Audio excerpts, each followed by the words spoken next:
జ్ఞానస్వరూపులైనటు మహనీయులు అందరికీ నా యొక్క హృదయపూర్వక నమస్కారములు. మరి సినిమాల్లో కానీ రికార్డింగ్లో కానీ తప్పు పోయినా అది తీసి ఇంకొక దగ్గర అతికించి అది లేనిది ఉన్నట్టుగా ఉన్నది లేనిదట్టుగా చూపిస్తారు. కానీ ఇది స్వయం కృషి కాబట్టి మరి నేర్చుకొని చదవడం అనేది భగవద్గీత చాలా కష్టమైందని శ్రీకృష్ణ భగవానుడే చెప్పిండు. కానీ అందులో కొంచెం శ్రద్ధ భక్తులు కలిగితే ఈ భగవద్గీత చదవడము సులభ సాధ్యమని ఆయన మరి చెప్పినటువంటి మాట.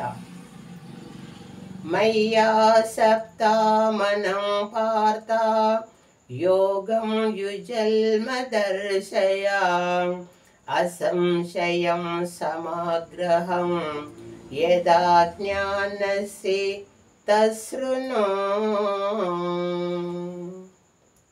పార్థ, నీ మనస్సు నాయందే లగ్నం చేసి ఆత్మను ఈ భూతిని పొందినవాడవై యోగమును అభ్యసించమును.